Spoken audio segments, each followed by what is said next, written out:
અહીંયા પીંડલા વીંટી રહ્યા તારે તારી દોરી તાણે તારા જેવા જેટલાય છે એમ બાપુ મોત ઘણા નથી કહેતા કે ભાઈ અમારી હારે હાજે બેઠા હતા ને હવારે વીઆઈ ગયા બાપુ ઈશ્વરના ખાતાનો આત્મા હોય તો જ એમ જવાય એમના બધાને સારું જ જોવે છે મોત એમના હારા મોત નથી થતા રામ મરવાનું છે વાત પાકી છે પણ હું તો આ સંતો અમુક ઘણા એવું બધું કહેતા હોય અમને એમ કે સંતો આટલી બધી ભક્તિ કરે તો અમુક સંતોને પીડા વેઠવી પડતી હોય તો એમ કે આટલી બધી ભક્તિ કરે આટલું બધું માણસ ખવડાવ્યું પીવડાવ્યું આટલું બધું જ્ઞાન ને ભજન ને બધું કર્યું તો આમને શું કામ વેઠવું પડ્યું એટલે હું તો એમ કહું કપાતરના કટકાવ તમારું વેઠે છે કારણ કે હજી તમે સમજી જ નથી ગયા અહીં આવીને આપણે બાપુને કે બાપુ મારી કેડ દુખે ટાંટિયા દુખે છોકરાનું હક પણ નથી થતું પૂછડું નથી થતું એ હાટવા બાવા બન્યા તમારા કરેલા છે એ તમે આ વાંસો છો બાપુ અમે માણા દુનિયામાં થઈને આવ્યા છીએ તમારે કરવાનું શું અમારી ઓળખાણ માટે શું એ કોઈ પૂછતું જ નથી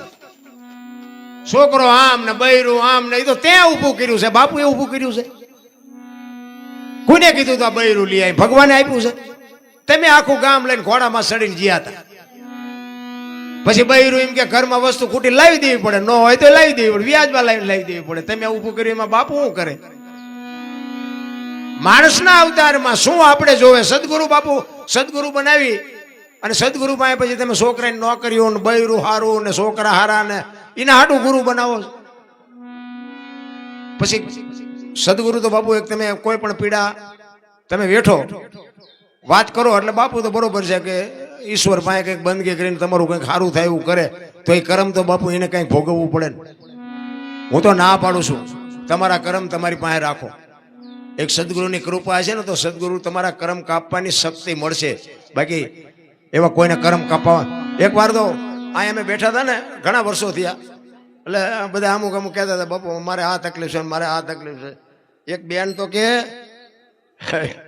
એ ગામની મને ખબર પણ ન કહેવાય કોઈને ખરાબ લાગે એ કે બાપુ કે મારી ભેંસ કે ગમે એવો ખીલો ખોડવું તો કે કાઢી નાખ મેં કહું ગાંડા બાવળે બાઈને નો તારી માં કાઢી કે અહીંયા ખીલા ખોડવા આવ્યા આ માગવાની વસ્તુ છે તમે વિચાર કરો કે ભેંસ ખીલા કઢવી નાખતી હોય આવા પીલો રાયર વરગાડો ને લો એ ડોશી ચા જવાની હતી પણ તમે જુઓ તો એવું ઊભું કરે ને સંતો પાસેથી તમે એક બજારમાં નીકળ્યા હોય તમને ખબર જ ન હોય કે હું શું વસ્તુ લેવા નીકળ્યો છું એની જો ખબર જ ન હોય તો વાણિયાની દુકાનમાં બધું હોય પણ તમારે કહેવું જ પડે ને 2 કિલો ખાંડ જોખી દે આમની દુકાનમાં બધું છે પણ તમે આ બાપુ ભાઈ આવીને એમના બે રહ્યો તો બાપુ કંઈક દેશે બાપુ કંઈક દેશે પણ તું લેવા શું આવ્યો છું એ તો કે એ જ ખબર નથી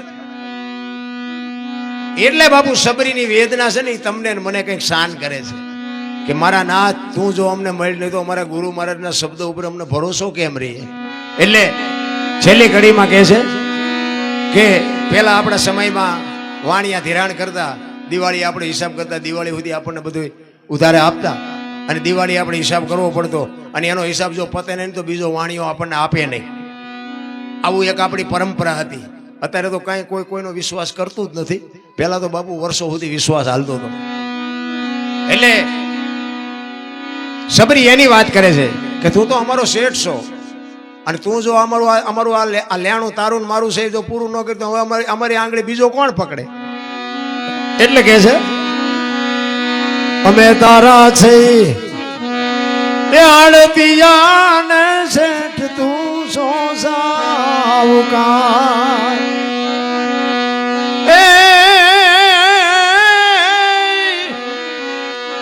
તારું લેણું છે ત્યાં લગી એ બીજો ધીર છે નહીં તલવાર ઠાકર મને મેલ માઠેલી તું છો એક વેલી તારું જ્યાં સુધી લેણું છે મારા બાપ અમે તારી વાંહે આખી જિંદગી કાઢી નાખી અને હવે આ છેલ્લા શ્વાસમાં હવે અમારે ક્યાં જવું આ વાત બાપુ લક્ષ્મણે સાંભળીને રામભાઈ હળી મારીને કીધું કે મોટાભાઈ દોડો ઓલી બાઈના ખોળિયામાંથી જીવ નીકળી જાય અને અખિલ બ્રહ્માંડના માલિકને ન્યા આવવું પડ્યું ખોળામાં જીવ લઈ માછું લઈ અને સબરી બાપુ ત્યાંથી સીતાજીની શોધ કરવા માટેની આખી ડિટેલ રામને ત્યાંથી સબરી આપે છે કે આગળ તમે જાઓ, કિષ્કિંધા આવશે, સુગ્રીવનો તમને ભેટો થશે, હનુમાનજી મળશે, હનુમાનજી તમને મદદ કરશે. આખી ડિટેલ બાપુ આપવા વાળી રામને સબરી હતી. આ રામાયણ એવું કહે છે. કહેવાનો મારો અર્થ એ છે ગુરુ અને શિષ્યના નાતાની જો સમજણ પડતી હોય તો જ મજા છે. હવે એક ફરમાઈશ રતનબેન ની સી એક લઈ લો. રતનબેન, કારણ કે રતનબેન ને મારા પ્રત્યે ખૂબ ચાહના. એ અમુક મને એમ કે આ કે આમ કેમ થાય છે?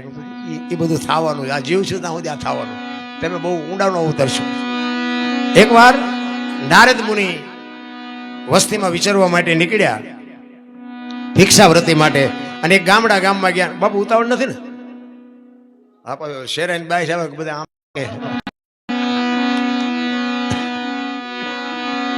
અને એક બીજી વાત કહું, આ બેનો પૈસા પણ ભાઈઓ માંથી એક વિનંતી કરું, થોડો આપજો. એટલે આવ્યા છે, કોઈ ભય નથી નાખ્યા એવું નથી કહેતો હું, પણ કદાચ મારું મોઢું આમ છે મને ન પશુ બધું ધ્યાન રહ્યું, પણ બાકી હોય નાખજો, નાખ્યા હોય ન નાખો કાંઈ નહીં. એટલે નારદ મુનિ વસ્તીમાં વિચારવા માટે નીકળ્યા. ભિક્ષાવૃત્તિ કરતા કરતા આવે એક ગામમાં જઈને એક ડેલીએ જઈને કીધું કે ભિક્ષાન દેહી મૈયા, અને એમાંથી એક બેન ફૂપડું ભરી અને અનાજ લઈને આવે છે, અને લ્યો બાપુ એમ કીધું, અને જોડી લંબાવી નારદ મુનિ અને એમાં નાખ્યું અનાજ. સીતારામ, એ અનાજ નાખ્યું ને બાપુએ કીધું કે તારા ભર્યા ભંડાર રાખે, તારા જેણા જીવતા રાખે. એમ જેણા જીવ કીધું ને હાથમાંથી હુપડું પડી ગયું. એટલે બાપુએ કીધું કે જેણા જીવતા રાખે એમ કીધું ને તારા હુપડું પડી ગયું. કે ના બાપુ એવું નથી, પણ મને ભગવાને શેર માટીની ખોટ આપી છે, મારે સંતાન નથી. તમે કીધું ને તારા જેણા જીવતા રાખે, પણ જેણા જ નથી.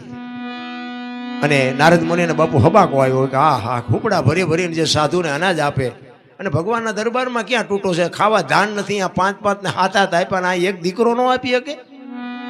એ કે જૈન મારે કૃષ્ણ પરમાત્માને ભગવાનને વઢવું છે કે કેમ તમે આવો અન્યાય કરો છો? એ કૃષ્ણ ભગવાન પાસે જયારે નારદ મુનિ આવ્યા, એટલે નારદ મુનિ કૃષ્ણ પરમાત્માને કહે છે કે પ્રભુ તમે ક્યાંક અન્યાય કરતા હોય એવું લાગે છે. કે શું છે? કે બાપુ હું એક ગામમાં ગયો અને ભિક્ષાવૃત્તિ માટે, અને એક બેને મને હુપડું ભરીને અનાજ આપ્યું. હવે નથી ખાવા ધાન નથી, આ દીકરાના ઢગલા કર્યા છે, અને આવી બાયું સાધુ સંતોને સન્માન કરે આપે, અને અહીંયા એક પ્રભુ એક દીકરોનો તમે આપ્યો કહો હવાશેર માટીની ખોટ, આટલું તમે ન પૂરું કરી શકો? ત્યારે કૃષ્ણ પરમાત્મા કહે છે કે નારદ તને હજી સાચી વાતની ખબર જ નથી. કે શું? એ કે એના આ જન્મમાં નહીં, 7 જન્મ સુધી સંતાનનો યોગ નથી. હે એને 7 જન્મ સુધી, આ જન્મમાં તો નથી પણ 7 જન્મ સુધી એને સંતાનનો યોગ નથી. અને એને એમ થયું હારી બહુ કરી, આટલું બધું હું એવડી એ બેનનું પાપ હશે, આ દીકરીનું કર્મ શું હશે? હાથ બહુ હતી. અને બીજી વાર જયારે નારદજી બાપુ આવ્યા ને, ફળિયામાં 7 દીકરા રમતા હતા. એટલે નારદજીને એમ થયું કે આમને તો ભગવાન કહેતા હતા 7 જન્મ સુધી છે ને, એટલે આ છોકરા રહ્યા એ બધા પાડોશીના આજુબાજુના કોકના હોય. એટલે ભિક્ષાન દેવી મૈયા કીધું, અને દીકરી હુપડું લઈને આવી, અને બાપુએ કીધું કે બેન આ તું પારકાના છોકરાને મોટા કરશને ઉછેરસ ને, એનું ફળ તને ભગવાન આવતા જન્મમાં ચોક્કસ આપશે. અને ત્યારે બાપુ એ બેને નારદજીને કીધું. શું કીધું બાપુ? એ કે આ પારકા છોકરાને તું ઉછેરસ ને, આનું ફળ તને આવતા જન્મમાં ચોક્કસ મળશે. કે બાપુ આ પારકા નથી, આ હાથે હાથ મારા છે. હે કે હાથે હાથ ની જણનારી હું જનેતા મારી, મારા સાથે છે, હું એ હાથેની માં છું. અને નારદ ને વાટ્યા એટલો એનો ભગવાન કે હાથ ભવમાં નથી, નાને કે હાથનો ઢગલો કરી દીધો, હાચું શું આમાં? એ કે ભગવાનનો વારો કાઢવો છે, આવું જૂઠું કહેવા મને શું કામ મોકલ્યો? અને આવ્યા, આવીને પછી કાદો વાતો તન કી જાણે મન કી જાણે, જાણે ચિત્ત કી ચોરી, એનેથી શું છુપાવી બાપુ આખા જીવનને હાથમાં એના દોરી. આમ આવ્યા ને નારદજી, આમ કૃષ્ણ ભગવાને જોયું ને, એ સમજી ગયા કે હમણાં આવડો વંટોળિયો ચડાવશે. એટલે એને આવીને આમ આવ્યા ને તો એ કે પ્રભુ મારે એક તમને પ્રશ્ન કરવાનો છે. કે ભાઈ પ્રશ્ન પછી, પણ મને પેટમાં બહુ દુખે છે. પેલા મારી વાત સાંભળ, હું તારી જ રાહ જોતો. પેટમાં બહુ દુખે છે. વૈદને બોલાવ્યા હતા. વૈદે કીધું કે તું એક માણસનું કાળજું ગોતી આય. એટલે હું તારી રાહ જોતો હતો કે આ તારા સિવાય કોઈ ન કરીએ કે તું એક માણાનું કાળજું ગોત ગમે ત્યાંથી મને પીડાથી રહેવાતું નથી. અને ઓલી વાત નારદના મગજમાંથી નીકળી ગઈ ને આવડી આ વાત ફિટ થઈ ગઈ. એ કે એટલી બધી પીડા થાય છે કે હા હું તારી જ વાટ જોતો હતો, જા તું જલ્દી. અને નારદજી બાપુ નીકળ્યા હો. રખડતા રખડતા રાડ્યું પડે, કોઈની પાસે કાળજું છે, કોઈની પાસે કાળજું છે, અમારો ભગવાન માંદો પડ્યો છે. અને એમાં ગિરનારની તળેટી ઉપર આવ્યા અને એક રૂખડીયો બાપુ એ એમ કે છે, રૂખડ બાવા તો અળવો અળવો હાલજો રૂખડ બાવા, રૂખડ બાવા તો અળવો અળવો હાલજો એવો ડરવાને માથે રે રૂખડિયો જળુલિયો, ડરવાની માથે રે રૂખડિયો જળુલિયો.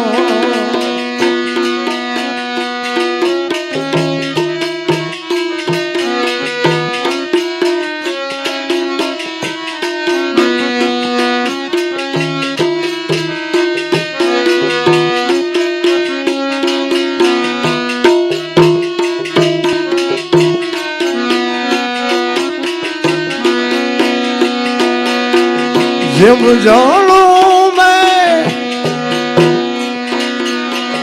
મોરલી માથે નાગજો, જેમ જાણું મેં મોરલીની માથે ઓલો નાગજો, આવો ગરવાની માથે રે રૂખડીયો ખડવાવા તો અળવો અળવો હાલજો, આવો ગરવાની માથે રે રૂખડીયો જળુમિયો, આવો ગરવાની માથે રે રૂખડીયો જળુમિયો. જય હો.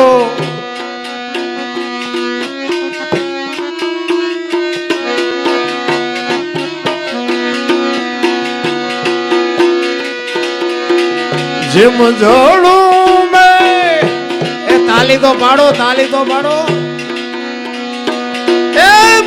જેમ જોડું મેં ઓલા કુવાની માથે કોજો, જેમ જોડું મેં કુવાની માથે ઓલો કોજો, આવો ગરવાની માથે રે રૂખડીયો જળુમિયો, ખડવાવા તો અળવો અળવો હાલજો રૂખડ બાવા, રૂખડ બાવા, રૂખડ બાવા તો અળવો અળવો હાલજો, આવો ગરવાની માથે રે રૂખડીયો જળુમિયો.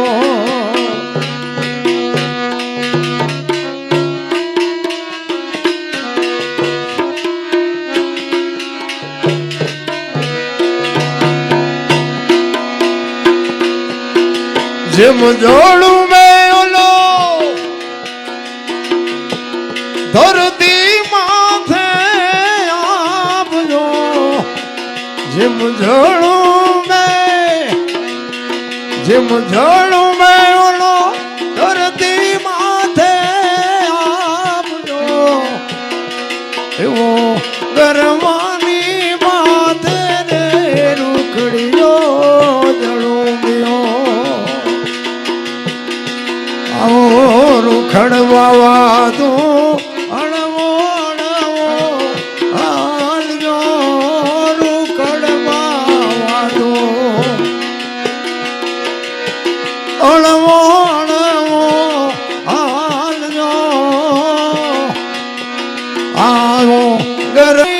માથે રે રૂખડીઓ જળુમ્યો.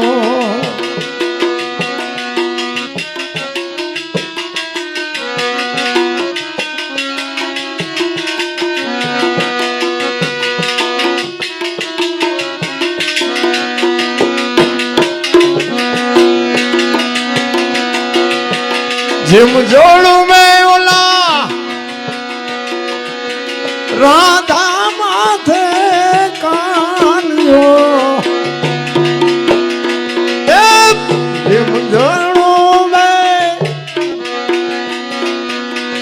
જેમ જોડું મેં ઓલા રાધા માથે કાન્યો. આવો કરવાની માથે રે રૂખડીઓ જળુમ્યો. જેહો કડમાવા તો અળવો અળવો હાલજો રૂખડમાવા. એ અળવો અળવો હાલજો એવો કરવાની માથે રે ઘડીઓ જળુમ્યો. કરવાની માથે રે રૂખડીઓ જળુમ્યો. ઘડીઓ જળુમ્યો. રાડું પાડતો પાડતો નારદ નીકળ્યો ગિરનારની તળેટીમાં. કાળજુ છે કોઈની પાસે, કાળજુ છે કોઈની પાસે. અમારો ભગવાન બીમાર પડ્યો ને એક રૂખડીયો બાવો આમ બેઠેલો અને કીધું કે બાપુ આયા આયા હું રાડું પાડું. એ કે ભાઈ અમારો ભગવાન બીમાર પડ્યો છે અને વૈદ્ય કીધું છે કે માણાનું કાળજુ હોય ને તો મટે, એટલે માણાનું કાળજુ લેવા નીકળ્યો છું. તો કે ભગવાન બીમાર પડ્યો છે કે હા, કે માણાનું કાળજુ જોવે છે કે હા. શરી છે તમારી પાસે? કોકના કાળજા કાઢવા વાળા તો શરીઓ હારે જ રાખે, ઈ નો કાઢીએ કે બીજાના કાઢે. એ કે હા શરી તો છે. એ કે લાવો. એ શરી બાપુ હાથમાં લઈને ભાસ લઈને મારીને કાળજુ કાઢીને નારદને આપ્યું, હાલ્યો લઈ જાઓ અને ભગવાનને કહેજો એક કાળજીથી મટે તો ભલે, જો ઝાઝા જોઈએ કાલે આવજો, ખટારો કયો ખટારો ભરી દઈશું. ઈ આપણો ગિરનાર. કાયા જેની કુબડી પડસન જેના પ્રાણ, સંતને સુરા નિપજાવતી હોરઠ રતન ની ખાણ. એવા બાવલીયા બાપુ ગિરનારમાં પડ્યા છે. અને કાળજુ હાથમાં, એક હાથમાં કાળજુ ને એક હાથમાં કટાર. ને નારદજી આવ્યા અને આમ ઉભી હવેલીમાં આવ્યા. સામે કૃષ્ણ પરમાત્મા બેઠેલા. અને આમ નારદ આમ જોયું ને કૃષ્ણ ભગવાન એમ આને મારા દીકરા કોકને ગુડી નાખ્યો. લોહી ટપકતું આવે, હાથમાં કાળજુ ને એક હાથમાં શરીર. અહીંયા આવ્યા, લો લો લો લો પ્રભુ આ કાળજુ લઈ આવે, લો કાળજુ લઈ આવે. તો કે પણ હવે જરૂર નથી, મને મજા આવી છે, મટી ગયું. હે કે મટી ગયું કે કાળજુ મળ્યું? એ કહે તો તમારે વાતો કરવી, જાઓ તો ખબર પડે. ઘણા નથી કહેતા રામ ટેકરી હતા, અમે જેટલું બધું કર્યું છે તો તમે અહીંયા આવો તો તમને ખબર પડે. એટલે કોઈએ કાંઈ નથી કર્યું, એ તમારા હાટું કર્યું છે. બાકી જેટલાય ખોટો વજન લઈ લઈને ફરે. એ કે તમારે હુકમ કરવા છે, આ જોવે છે, આ જોવે છે. કેટલું રખડ્યો ત્યાં માંડ માંડ મેળ પડ્યો. કે ક્યાંય ગયો તો? એ કે ગિરનારની ભવનાથની તળેટીમાં ગયો, અહીંયા રાડ્યું પાડી પાડીને થઈ ગયો. તો કે કેવી રીતે આપ્યું? એ કે એક બાવો બેઠો હતો, એને કીધું. એ કે શું જોઈએ છે? એટલે મેં કીધું માણાનું કાળજુ જોઈએ છે. તો કે એને આપ્યું? તો કે આ કે કેવી રીતે આપ્યું? એ કે શરી તો મારી પાસે હતી જ તે. કે શરી મારીને કાળજુ કાઢ્યું? તો કે હા. એ કે શરી મારીને કાળજા કાઢી દે ને એ ધારે તો હાથ દીકરા લઈ જાય ને કે તારું કાળજુ ક્યાં બહાર કેમ જ્યું? આ વાત કહેવાનો મારો મિનિંગ છે કે જે ત્યાગે છે ને એનું આગે છે. જેટલું તમે જાતું કરો ને એટલું મારો નાથ તમને આપે.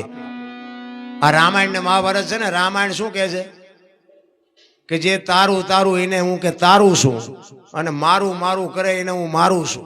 આ રામાયણ ને મહાભારત તમને મને એક રસ્તો બતાવ્યો છે. કેવા ભાઈ હોય, કેવા માવતર હોય, કેવી દીકરી હોય, કેવી પત્ની હોય, કેવા ભાઈબંધ હોય. આ જોવું હોય તો કે રામાયણમાં જોવું, અને રળેલું ન ખાવું હોય તો મહાભારતમાં જોવું. એ જ વાત છે. પણ જનેતા જેની બાપુ માં એવી હોય એના સંતાન એવા હોય. મહાભારતનું એક પાત્ર તમને એક નાની વાત કરી દઉં. ભીષ્મ બાપુ ગંગાનો પુત્ર, અખિલ બ્રહ્માંડના માલિકને જો પ્રતિજ્ઞા તોડાવે તો એ દીકરો કેવો હોય ને એની જનેતા કેવી હોય. હું તો બેનું માવડીઓ બેઠા એટલે ખાસ સલામ કરીને કહું, અમુક મારી વાત કડવી લાગે તો માફ કરજો, પણ બાપુ ધર્મ ધ્રુજો પુરુષ નથી પૂગી ગયો. દેશની આબરૂ દીકરીઓ રાખી. તમે કહો તો હા સુધી દાખલા આપો, હવાર સુધી આપો. પછી દીકરી બાપુ એની મર્યાદા મૂકી દે તો હવે કાંઈ રહે નહીં. એક લખવું હોય તો લખી લેજો. શક્તિ છો તમે ધારો ને તો આજે બાળીને ભસ્મ કરી દો એ તાકાત છે, પણ તમે ફેશનમાં દીવ ઉઠાડ્યું એમાં તમે ભૂલી ગયા તમે કોણ છો.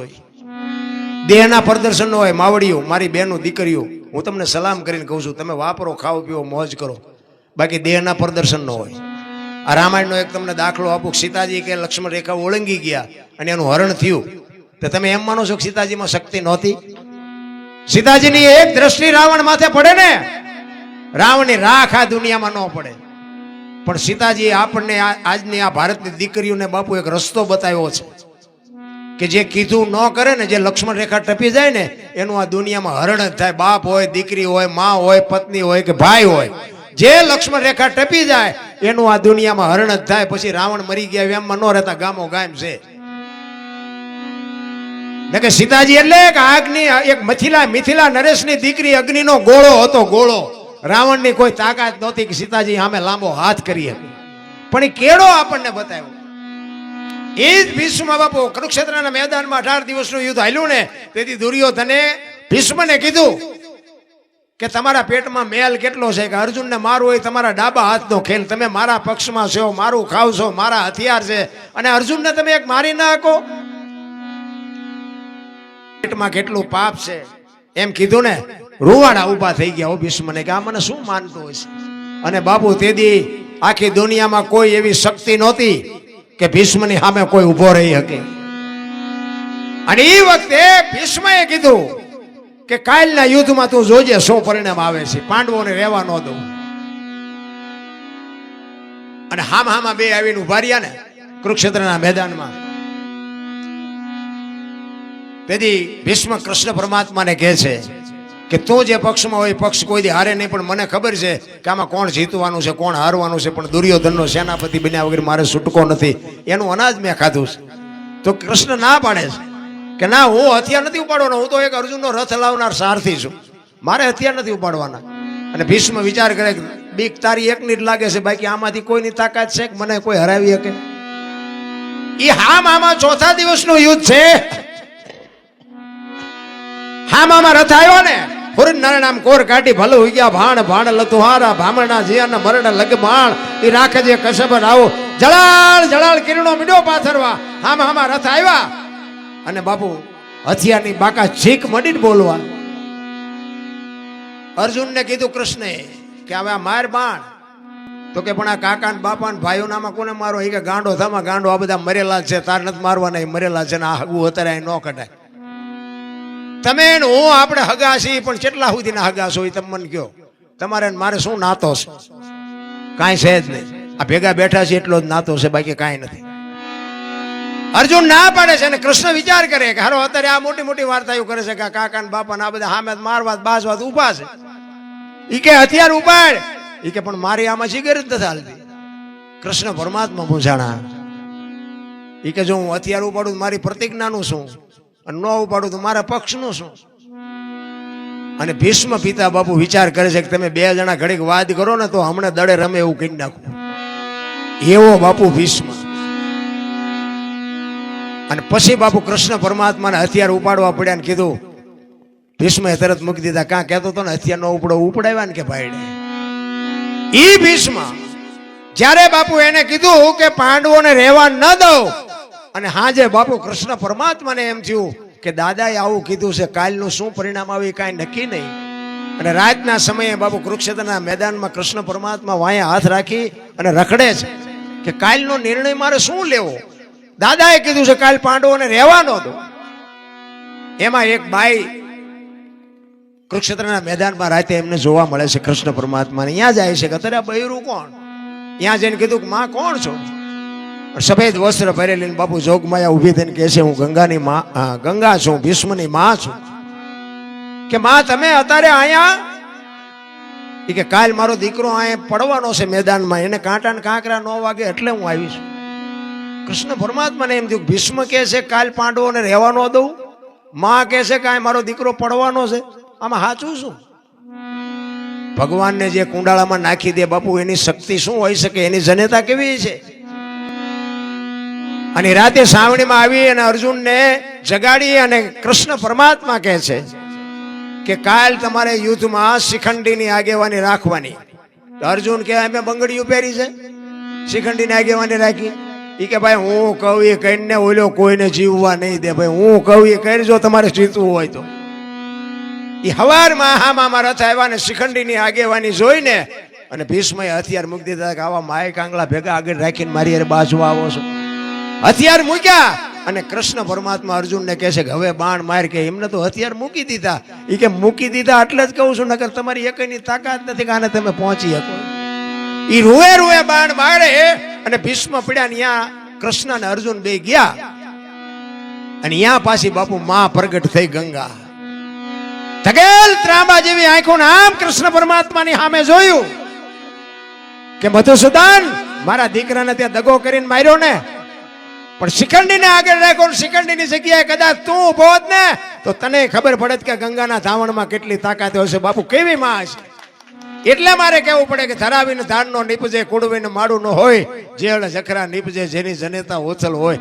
તમે આ બેનો દીકરીઓ છે ને, તમે ધારો તો આજે બાપુ ગોપીચંદ ને ભરતરી જેવા દીકરા થાય, ગંગા સતીન પાનબાઈ જેવી દીકરીઓ થાય.